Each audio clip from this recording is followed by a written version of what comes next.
عن شداد بن أوس أن رسول الله صلى الله تعالى عليه وآله وسلم قال: إن الله عز وجل كتب الإحسان على كل شيء، فإذا قتلتم فأحسنوا القتلة، وإذا ذبحتم فأحسنوا الذبح، وليحد أحدكم شفرته وليرح ذبيحته। হযরত Shaddad ইবনে আউস থেকে বর্ণিত, নিশ্চয় রাসূল করিম আলাইহিস সালাতু ওয়াস সালাম বলেছেন, নিশ্চয় আল্লাহ তাবারক ওয়া তাআলা প্রত্যেকটা জিনিসের উপরে রহম করেছেন, দয়া করেছেন।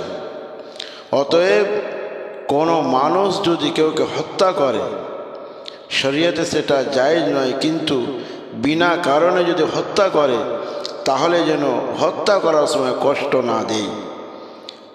এবং যখন তোমরা পশু জবেহ করবে, তো জবেহ করার সময় সুন্দরভাবে জবেহ করবে, যেন কোনো রকম কষ্ট না পায়। আর তোমরা নিজের বস্ত্রকে খুব সুন্দরভাবে ধারালো করবে, আর নিজের পশুকে যেটাকে জবেহ করবেন সেটাকে যেন আরাম হয়, আরাম পায়। সুনানে ইবনে মাজাহ কুরবানির বয়ান হাদিস নম্বর 3170।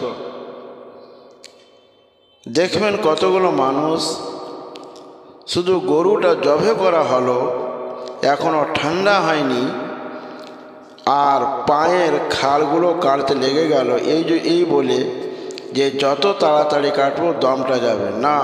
আস্তাগফিরুল্লাহ, কোনো দিন এই ধরনের করবেন না। কারণ যখন আল্লাহ তাবারক ওয়া তাআলা পশুর প্রতি রহম করেছেন, দয়া করেছেন, তো আপনি কেন কষ্ট দিবেন? যদি কষ্ট দেন তাহলে আল্লাহ এবং আল্লাহর রাসূলের বাণীকে অমান্য করা হবে, আর অমান্য করলে গুনাহ হবে। অতএব পশু জবেহ করার পর যতক্ষণ পর্যন্ত ঠান্ডা না হয়ে গিয়েছে ততক্ষণ পর্যন্ত কোনো চামড়া কাটবেন না।